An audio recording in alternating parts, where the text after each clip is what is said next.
Hey there and welcome back. Due to their technical nature, cues usually are very lift specific. For example, hips back, chest down works real well for the squat. Doesn't work so well for a press or a bench press. You get the idea.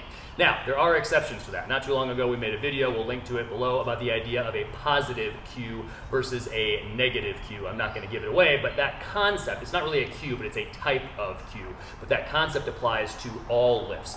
And this is kind of the same idea too. This is the cue of slow start or slow down simply. Now typically when you use the cue slow start or slow down, you're going to use it in your warm-ups, or at least when the weight is light enough that you're still really able to spare the mental bandwidth to think about what you're doing, and the fact that slowing down shouldn't negatively affect the lift. So it's not going to work so well necessarily when the weight is heavy.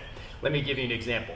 For some people who struggle with, on the press, having the hips move forward first. That's where they should move first on the press. But some people will kind of wind up the hips. They'll kind of move the hips backwards first. That can be real troublesome. That can be real troublesome of a habit to stop.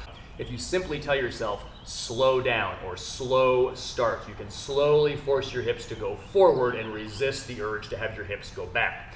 Likewise, here's another example on the squat. Some people lead with the hips on the descent. In other words, they bend or break at the hips first, and then they bend at the knees. Whereas we want simultaneous bending or breaking of the hips and knees. We want hips and knees together.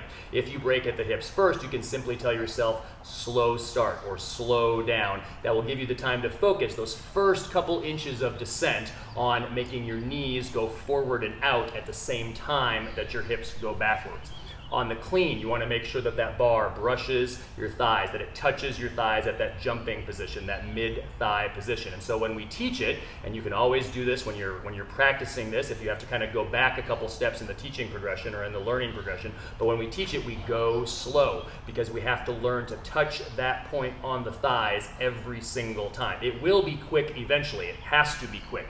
A heavy clean, a heavy snatch can't be slow, but it has to be correct before it is quick. So if you're missing that point on the thighs, simply tell yourself to slow down. And when you get to that point on your thighs, of course, that's when you have to go fast. Remember, in reality, the whole thing has to be speeding up, but slow down can be a useful cue. So hopefully this helps you in your training, and as always, we hope this helps you get stronger and live better.